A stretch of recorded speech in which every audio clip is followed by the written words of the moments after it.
Mi sueño es de un lugar y un tiempo en el que América vuelva a ser vista como la última y mejor esperanza de la tierra. Esto lo dijo Abraham Lincoln, que fue presidente entre 1861 y 1865 en ese país. ¿Y por qué citamos esta frase de Lincoln? Porque vamos a hablar precisamente de lo que ocurrió en los últimos días en Estados Unidos, en una elección histórica básicamente porque es primera vez en ese país que se reelige a un presidente no consecutivamente, no es reelecto directamente, sino que tras un periodo en que está gobernando todavía Joe Biden, vuelve el próximo 20 de enero Donald J. Trump, a la Casa Blanca. Primero te saludo en primer lugar a ti, Miguel Mendoza, ¿cómo estás? Muy bien, muchas gracias y con bastante calor. Sí, caluroso esta primavera aquí en Santiago de Chile. Saludamos a todos nuestros amigos del Pensador.io que nos siguen en varias regiones y también fuera de nuestro país. Hacemos un periodismo libre, independiente y siempre al servicio de la democracia. Y presentamos a nuestro honorable invitado en el día de hoy, un destacado académico, cientista político, analista internacional de la Universidad del Desarrollo, Guido Larson. Guido, ¿cómo estás? Muchas gracias por estar aquí en Manos Libres en el Pensador. ¿Cómo te va? Hola, ¿qué tal? Muchas gracias por la invitación. Muchas gracias. Como te decía anteriormente, vamos a tratar de desglosar. Quisimos dejar pasar algunos días después del triunfo de Trump para desglosar más detenidamente, menos apasionadamente, como se hace en las primeras horas, este retorno de Trump a la Casa Blanca. Pero antes, hacerles una recomendación más bien, ¿no?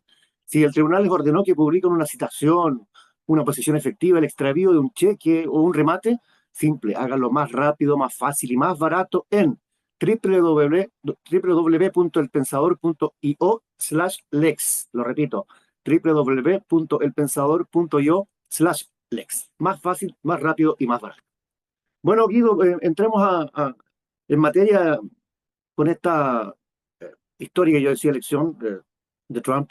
El Partido Republicano va a manejar la Casa Blanca, por cierto, con el presidente, la Cámara de Representantes y gran parte de la Corte Suprema.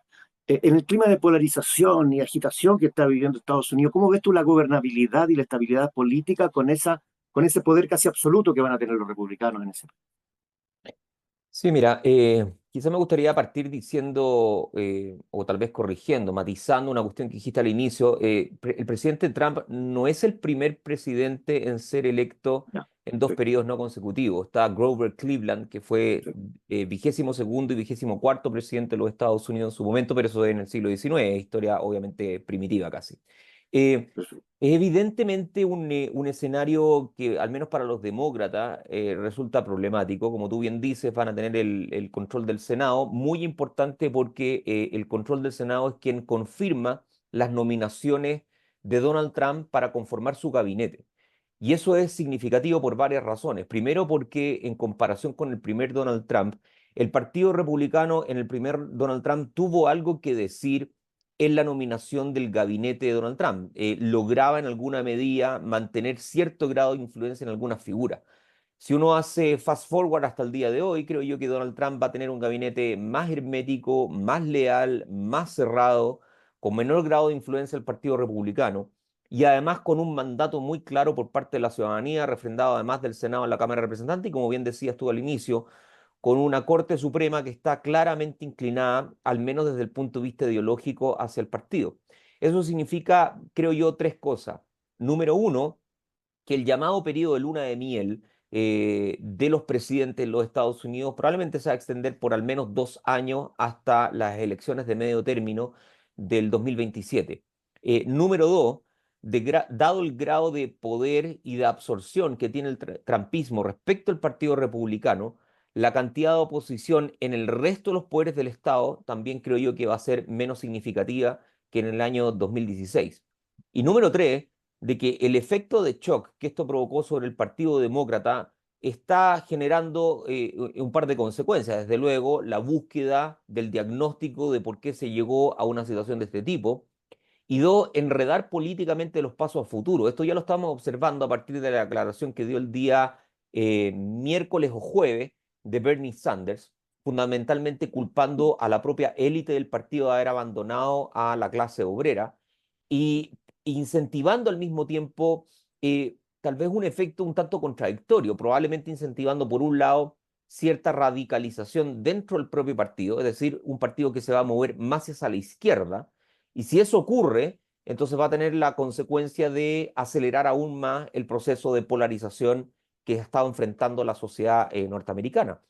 Y número dos, tal vez como segundo efecto, es que van a tener muchos problemas de inhibir finalmente la agenda de Trump, no solamente porque de facto cuentan con minoría en ambas cámaras, sino porque están fragmentados desde el punto de vista político. Y eso entonces se traduce en que probablemente Donald Trump va a tener una suerte de tabula rasa para poder aplicar el tipo de proyecto y el tipo de política que desea. Estamos con Guido Larzo, cientista político y analista internacional de la Universidad del Desarrollo, analizando el triunfo de Trump en las recientes elecciones en Estados Unidos. Miguel Mendoza. Sí, mira, más o menos lo habías dicho en tu respuesta anterior, pero por lo mismo, profundizar un poco más en mi pregunta es ¿cuál fue el peor error de Harris y los demócratas? Porque hay que decir que el discurso de los demócratas siempre era como dejar de lado a la clase obrera, incluso lo llamaban la basura blanca en muchos sentidos. Entonces, y obviamente ellos estaban más descansados en lo que eran los intelectuales, las personas que tenían un nivel de educación superior, universitaria, y también obviamente Kamala Harris estaba detrás de muchos famosos de Hollywood, artistas, etcétera. Entonces, ¿cuál fue el error que tuvo Kamala Harris y los demócratas por este triunfo de Trump? Bueno, yo creo que hay errores estratégicos que deben situarse tal vez en trayectorias de largo plazo o de mediano plazo dentro del partido. Errores tácticos, errores durante la campaña, incluso previo a ella. Y hay algunos elementos que son un tanto intermedios, que no son de mediano plazo, pero que quizás se encuentran en el modo en el que Harris emergió como candidata. Déjame referirme brevemente a estos tres elementos. Entonces, primero, desde el punto de vista estratégico, con el tiempo se ha observado que el Partido Demócrata, más que tener una suerte de postura unificada y clara respecto a cuáles son sus objetivos ideológicos, lo cierto es que es una suerte de majamama donde entran muchas cosas.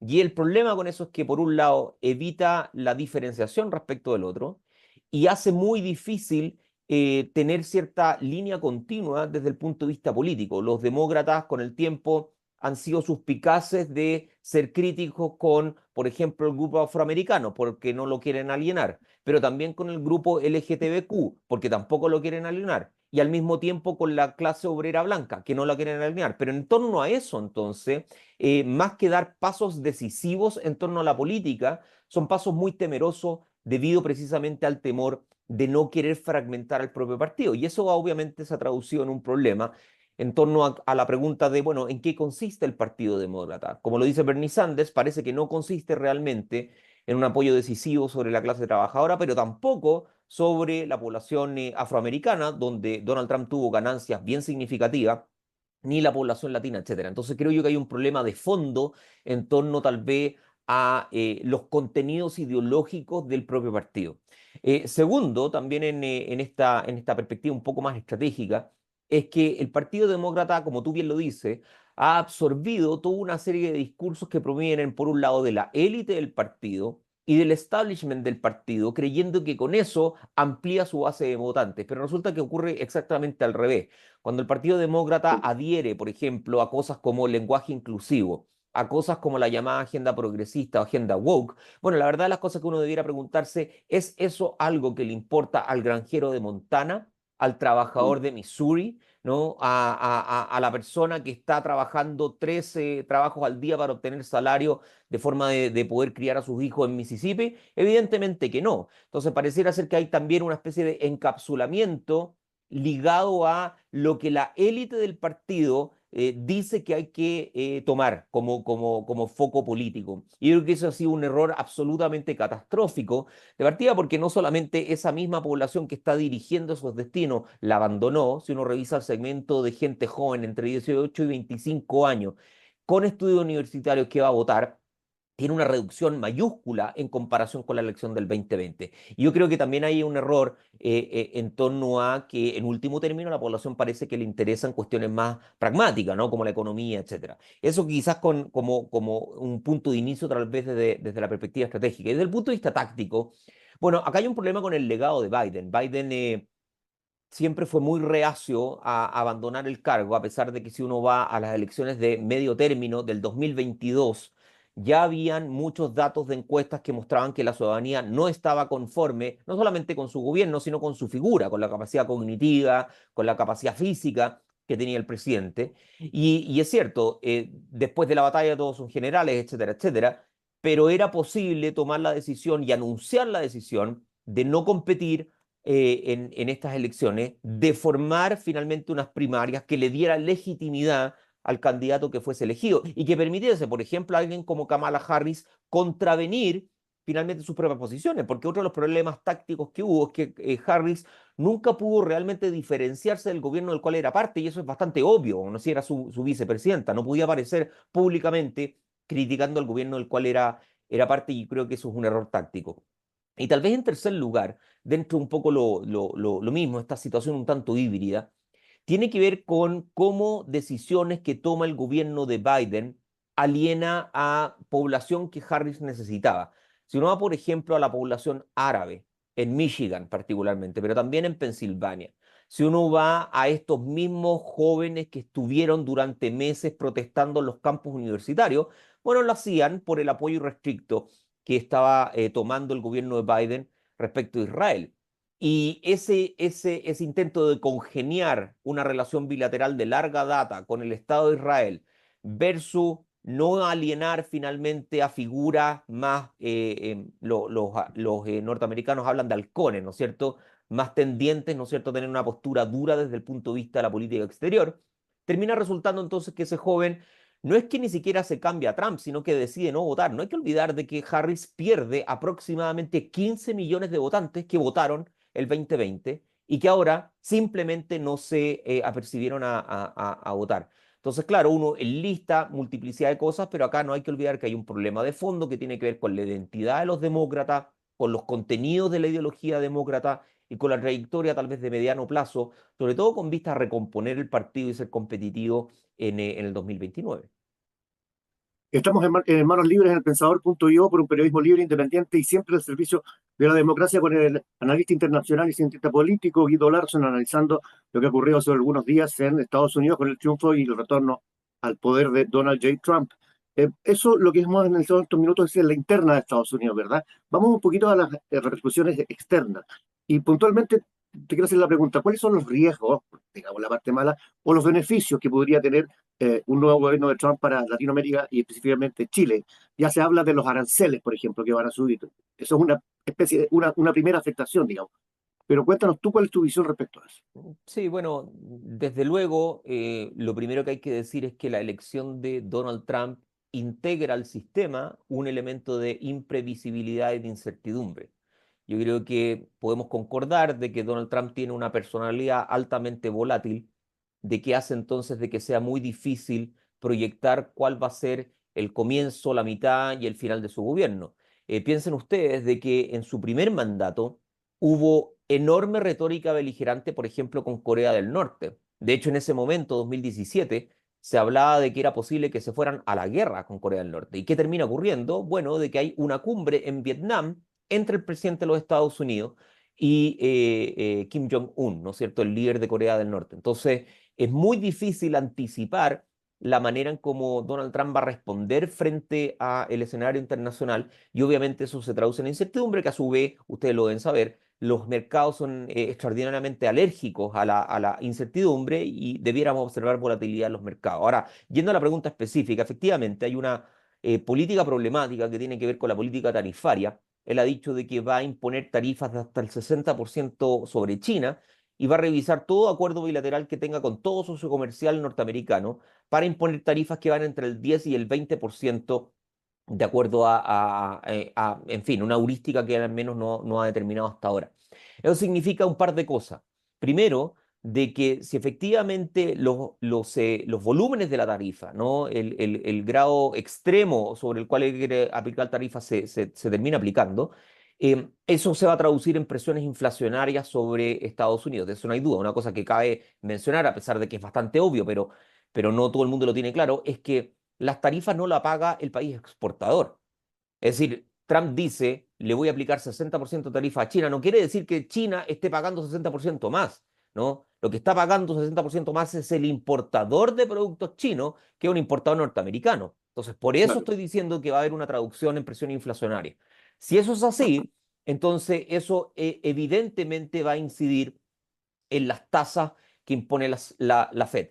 Y si eso ocurre, bueno, va a significar una apreciación en las divisas, incluyendo obviamente una apreciación en el precio del dólar, que ya estamos observando. De hecho, 2 días antes, ustedes lo recordarán, 2 días antes de la elección, hubo un incremento de 20 pesos del peso chileno en comparación al dólar. Y en los últimos días hemos observado también alzas consecutivas del Sí. dólar. Y no sería sorprendente terminar con un dólar sobre los 1.000 pesos, lo que obviamente es un problema para los bienes que Chile importa, ¿no? Desde automóviles hasta software, hasta, en fin, elementos como teléfonos, como computadores, todo eso, Tecnología. ¿no? Sí. Eh, Más aún, si uno va al caso chino, y si es que el efecto de las tarifas es problemático para China, eso también va a afectar los envíos de cobre. Entonces también deberíamos observar durante un gobierno de Trump un descenso en los envíos de los volúmenes de cobre que se envían a China. Y dado que el cobre es el commodity principal de exportación de Chile, eso se traduce entonces de que el gobierno y el Estado chileno va a tener una arca fiscal más disminuida durante el gobierno de Donald Trump, en un escenario donde ya tenemos deuda significativa con relación al PIB. Obviamente, en torno a eso, yo creo que el análisis es limitado. No podemos saber si efectivamente sobre sus socios europeos va a poner tasas del 20%, tasas tarifarias del 20%. No sabemos si sobre Chile va a haber efectivamente una aplicación de ese tipo de tarifa a nuestros bienes de exportación, pero en último término podría implicar entonces de que hay una ralentización en último término de la economía. Y hay economistas que de hecho están hablando de que si uno junta todas las piezas que tiene el plan económico de Donald Trump, podríamos eventualmente experimentar una recesión del país norteamericano que va a tener reverberancia a nivel internacional en todo nivel. Después de eso, yo creo que hay consecuencias que son puramente especulativas. No sabemos si, por ejemplo, la pérdida del mercado de consumo norteamericano por parte de China va a intentar recuperarse, por ejemplo, apelando al mercado europeo o a otro tipo de mercado, pero yo creo que el consenso es que las noticias son problemáticas, hay que ser cuidadoso, obviamente, hay que estar muy atento, hay que ver cómo va a reaccionar el gobierno chileno, los gobiernos latinoamericanos, por cierto, pero creo que la situación económica va a ser una situación incierta, posiblemente con descenso de los intercambios económicos y con una presión muy notoria, ¿no es cierto?, sobre el precio del dólar. Estamos con Guido Larson, analista internacional y cientista político, aquí analizando el retorno al poder de la Casa Blanca de Donald J. Trump en manos libres en el Pensador.io. Miguel, Sí, mira, en el plano bélico internacional, obviamente Trump en su administración anterior no hubieron guerras importantes que con Biden, pero el problema es que Trump ha dicho que va a terminar con la guerra entre Rusia y Ucrania, ¿ya? Pero va a fortalecer a Israel contra su lucha con Hamas, Hezbollah, incluso hasta con Irán. Entonces, ves una contradicción que va a acabar una guerra, pero también va a alimentar a otra. Bueno, yo creo que puede uno cuadrar el círculo, por así decir, partiendo de la premisa de que la razón por la cual Trump quiere apoyar a Israel es porque le dan tabla blanca, ¿no? Marcha blanca a Israel para conseguir sus objetivos estratégicos mediante el uso de la fuerza. Entonces uno también puede imaginar un escenario donde el uso de la fuerza de Israel es de tal magnitud que rápidamente incentiva a un reacomodo finalmente de nivel regional, lo que se traduce entonces en una estabilidad meridiana, digamos, a mediano plazo, tal vez.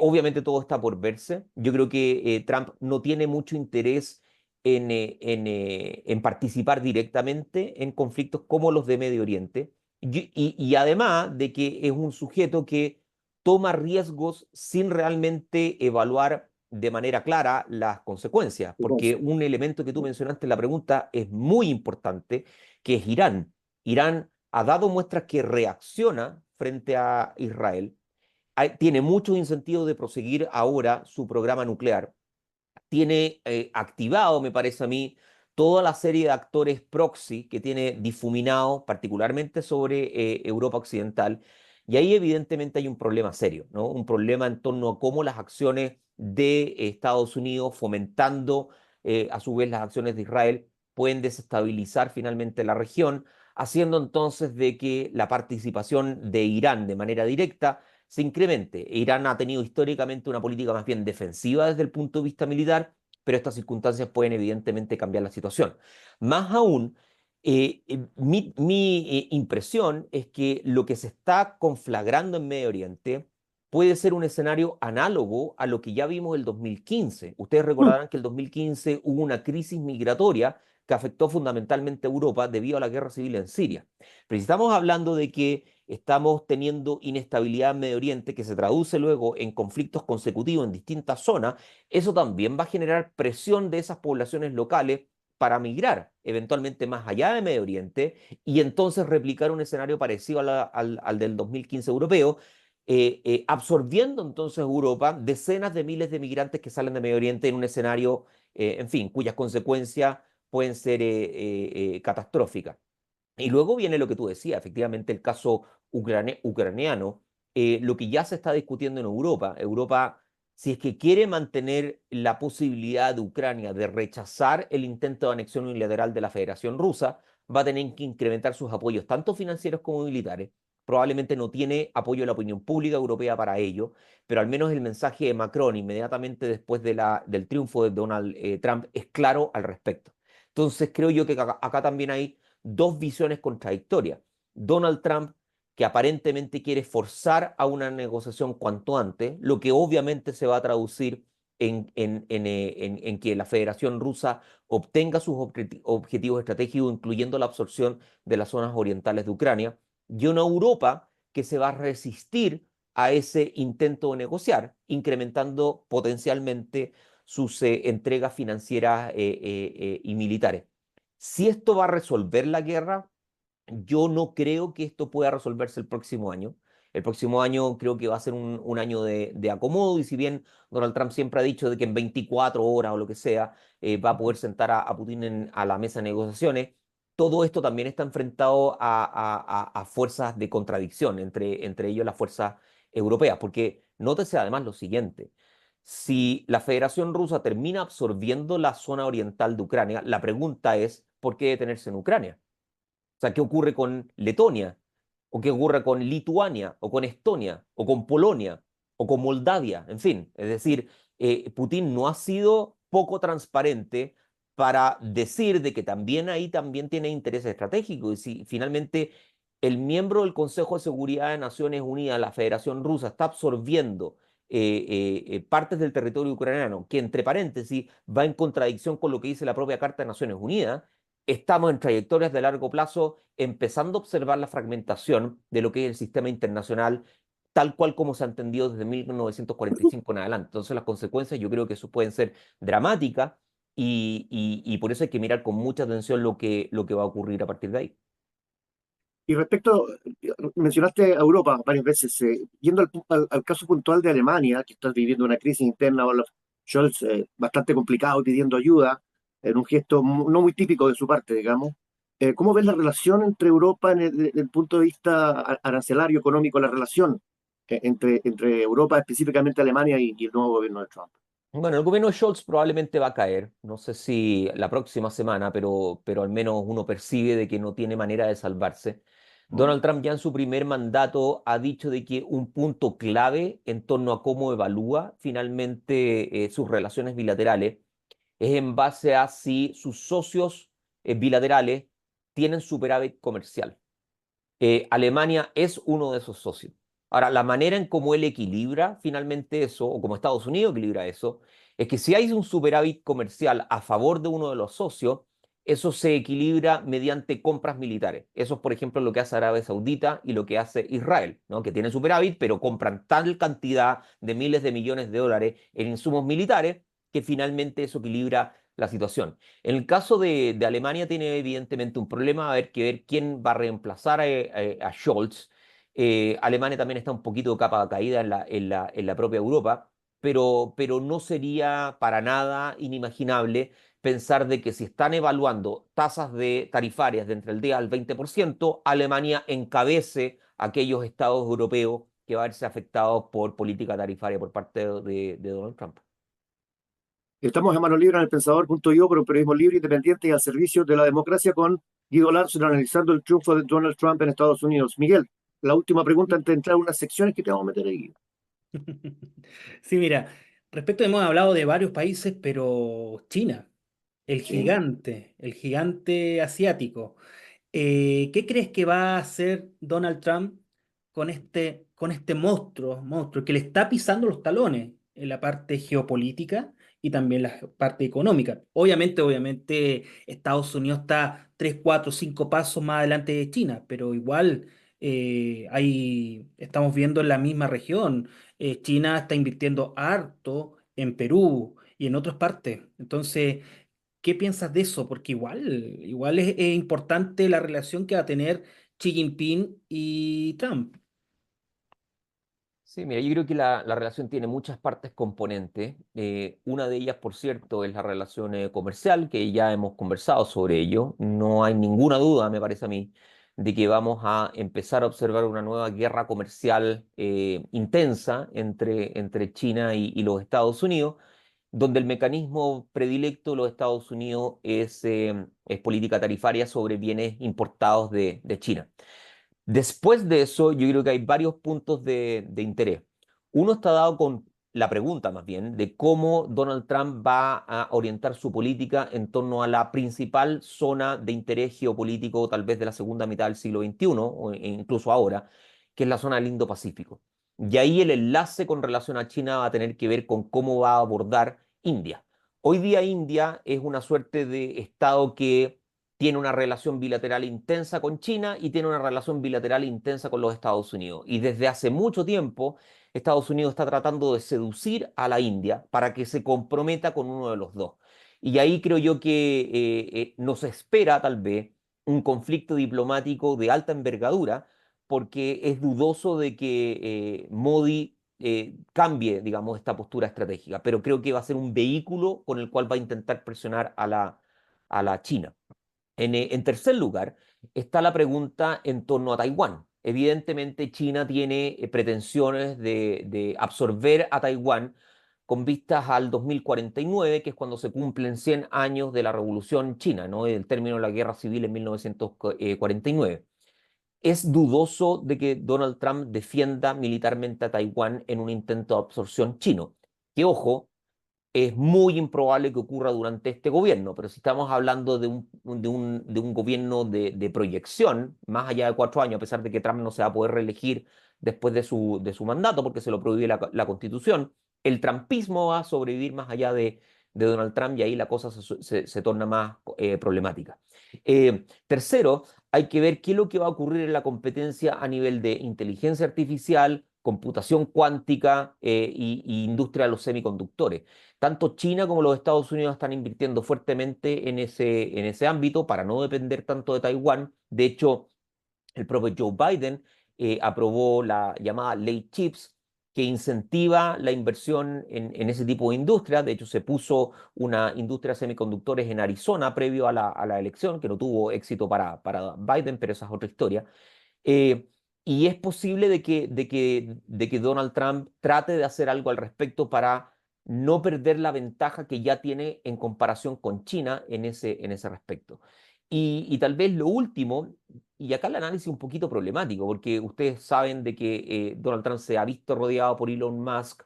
Elon Musk tiene Tesla, que es una compañía de vehículos fundamentalmente eléctricos, pero bueno, Donald Trump ha dicho de que no le interesa mucho las energías verdes, no le interesa mucho estos autos eléctricos, busca más bien exploración en yacimientos de hidrocarburos.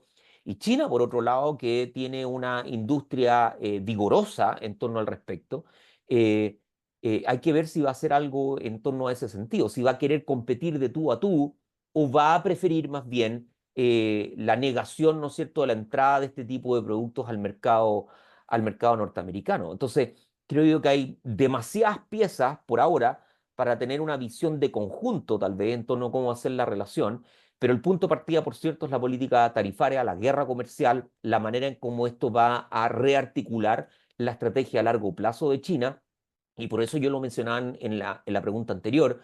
Es posible entonces de que China, para tratar de salvaguardar el mercado norteamericano, que ciertamente como mínimo va a disminuir y tal vez puede perder, cómo va a tratar de buscar otro tipo de mercado que satisfagan finalmente esa política exportadora. Y ahí obviamente hay que prestar atención respecto a cuál va a ser la postura que tiene Europa con relación a China.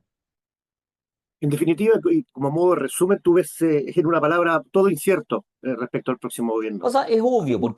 Sí. o sea, si uno lo compara con 2016 de Trump, bueno, ¿cómo uno calificaría el primer gobierno de Trump? Como un gobierno completamente imprevisible, ¿no? Es decir, al inicio se enemistaba con Corea del Norte, luego era amigo con Corea del Norte. Al inicio decía, no quiero estar con la OTAN, voy a hacer todo lo posible con estar con la OTAN, pero finalmente terminó manteniéndose en la OTAN. Se sale de los acuerdos de París a pesar de que no estaba en su agenda inmediata. Dijo que respetaba y que incluso le caía bien Xi Jinping, pero tiene una guerra comercial. Entonces, creo yo que hay mucha información contradictoria y por eso creo yo que es importante ponerse en muy distintos escenarios, pero no me cabe duda que al menos uno de ellos va a ser una guerra comercial acentuada con China. Perfecto, muchas gracias Guido por este análisis respecto a Estados Unidos, pero tenemos que invitar a unas secciones que tenemos, son cortitas aquí, ¿ah? No te lo conté antes en la gestión de la entrevista precisamente por eso, para que los entrevistados lo vean aquí durante el programa. Hay una sección que se llama Fue sin querer queriendo, que tiene que ver con el error que tú hayas cometido, la cagadita que te hayas mandado alguna vez, digna de recordarle y que se pueda contar y que nos podamos un poco reír de eso. Y aquí han confesado de todo, ¿ah? Desde ex ministros o ex funcionarios públicos que le dio un beso en la boca a la suegra en vez de la mujer, se equivocó, dijo él. Otro que se equivocó de sala de clase, en fin, varios ejemplos de eso. Hay unos que son tan atrás que no confiesan que han tenido jamás un error, como el Mujeres Pérez de Arce. Pero bueno, ¿cuál ha sido tu error que nos puedas contar? Yo, mira, la verdad he tenido tantos errores a lo largo de la vida. Probablemente uno que me pesa hasta el día de hoy es haber creído de que Hillary Clinton iba a triunfar y no haber sido suficientemente inteligente para decir de que el triunfo garantizado era por el voto popular y no por el voto del colegio electoral. Eso lo dije en las previas de las elecciones del 2016 con mucha seguridad y finalmente me tuve que comer las palabras porque en último término Donald Trump terminó triunfando ahí. Eh, Después, en fin, uno tiene cuestiones de orden anecdótica, ¿no? En clase me ha tocado, por ejemplo, ir a un curso y hacer una clase de un ramo que no correspondía, ¿no? Porque, y obviamente mis estudiantes con cara de qué está hablando este señor, digamos, por qué me está hablando de esto cuando en realidad debería estar hablando de otro tipo de cosas. Y cosas de ese tipo, digamos, ¿no? Cosas que tienen que ver con el marco del análisis. Y Sí, tal vez si quieren que me ponga menos, ¿cómo decirlo? Menos serio en ese caso, yo te voy a contar una anécdota. La primera vez dale. que yo hice clase en la universidad fue el año tal vez 2009, una cosa por ahí. ¿Ya? Yo llevo haciendo clases hace 15 años aproximadamente. Y la primera clase que yo hice, termino la clase todo muy bien, todo funcionó a mi modo de ver de manera adecuada y se me acerca una estudiante al final de la clase y me dice, profesor, le quiero hacer un comentario. Sí, ningún problema. Tiene el cierre abierto. Oh, Fíjate, la y al primera final de la clase, clase. al final de la clase, la primera clase de mi primera vez en toda la universidad fue una clase de ese tipo. Así que eso, bueno, recuerdo, durante 15 años recordado eso y no se me va a ir nunca, pero bueno, Está es una muy anécdota buena. que puedo comentar acá. Está muy buena porque además, bueno, yo también fui profesor Mm, universitario y la primera clase que hace uno es súper difícil. Y uno claro. está súper nervioso, está súper concentrado, está súper Mm, atento a una cosa desconocida hasta ese momento para uno. sí, sí. Claro, es atendible que se le haya quedado el cierre abierto. Está muy buena. La próxima sección se llama Plata Perdida, lo que haya ocurrido en los últimos días en Chile o en el mundo, o en el ámbito que tú quieras, que te haya producido una desazón, rabia, pena, vergüenza. Te doy un ejemplo. Sí. Para mí, Plata Perdida esta semana es el sistema de salud y cómo funciona la cosa sanitaria en Chile. Se ha hecho un reporte recientemente, en las últimas horas, que hay 17.000 muertos y 3 millones de personas en lista de espera. Bueno, escándalo Claro. macabro, es Mm. una cosa negra, es una cosa oscura y no se soluciona nunca. Ninguno de los gobiernos ha logrado resolver la crisis de salud y vemos estas cifras. O sea, Mm. 17 mil muertos por Mm. listas de espera y hay 3 millones de personas en este momento esperando atención, GES y no GES. O sea, la cosa no funciona ni con GES ni sin GES. Ese es un tipo de ejemplo de plata perdida. Para Mira, ti, dado mi origen y mi trabajo, eh, me parece que mi atención siempre ha estado en las condiciones educacionales del país, particularmente los más vulnerables. Me toca hacer muchas actividades en colegio, algunos, por cierto, con ningún tipo de dificultad económica, otros en regiones con muchas dificultades y la verdad es penosa la situación en infraestructura, en condiciones generales, en fin, a la cual, con la cual se están formando a nuestros niños. Y eso es muy problemático porque los efectos de largo plazo de eso son realmente dramáticos. Eh, Hasta el punto en que si uno toma un niño que nace hoy y uno piensa en el futuro que puede tener en condiciones de precariedad, Chile perfectamente podría estar perdiendo el siglo, porque una persona que nace hoy va a morir a finales del término de este siglo. Y si eso no mejora, olvidémonos realmente de desarrollo económico, olvidémonos de liderazgo, olvidémonos de creatividad, en fin, olvidémonos de profesionalismo. Y eso es una de las cosas que a mí me llama la atención, ¿no? Este ímpetu tan absolutamente significativo con la educación universitaria, que es cierto, es importante, pero creo que todos los estudios serios en términos económicos, sociológicos, psicológicos y educacionales apuntan a que la educación en la primera infancia es absolutamente crucial. Y si no resolvemos eso, bueno, tenemos un problema serio. mira lo que estamos hablando. Yo menciono salud, menciono educación. O sea, Mm. dos frentes que de permanente visión y exposición pública en cuanto al diagnóstico, pero jamás tratados en cuanto a una solución definitiva. Miguel, ¿cuál es tu plata perdida esta semana? No, la semana de Mario Marcel ha tenido una Ya. mala semana. Primero con lo del IMASEC cero, bastante malo sus proyecciones que íbamos a crecer final de este año más del 2,6%. Ahora dijo que después de este trimestre iba a ver cuánto realmente vamos a crecer, obviamente para que el país crezca bien y que tengamos un buen desarrollo, entre comillas. El PIB tiene que ser por lo menos un poco más de 3,5 puntos. Entonces, estamos bastante mal y además esta semana fue tremenda. Y la guinda de la torta es cuando estaba en el plenario del Congreso por las partidas de presupuesto y junto con su ayudante, es la persona que él dice que es una de las mejores personas que ha trabajado, que es Javiera Martínez, yo sé, estos pueden estar muchas horas sin comer, pero por lo menos en un trabajo y tan importante en el Congreso, se están ambos, tanto Javiera como también Marcel, zampándose pedazo pizza con café. Yo realmente lo encuentro ya de una... Hay cosas, hay gente que dice, no, pero no importa que están trabajando, sí, pero hay cosas importantes. Para mí, el Congreso es como igual que el Poder Judicial o en el Palacio de la Moneda. Tiene que haber una cierta respeto. Entonces yo creo que eso da una mala señal.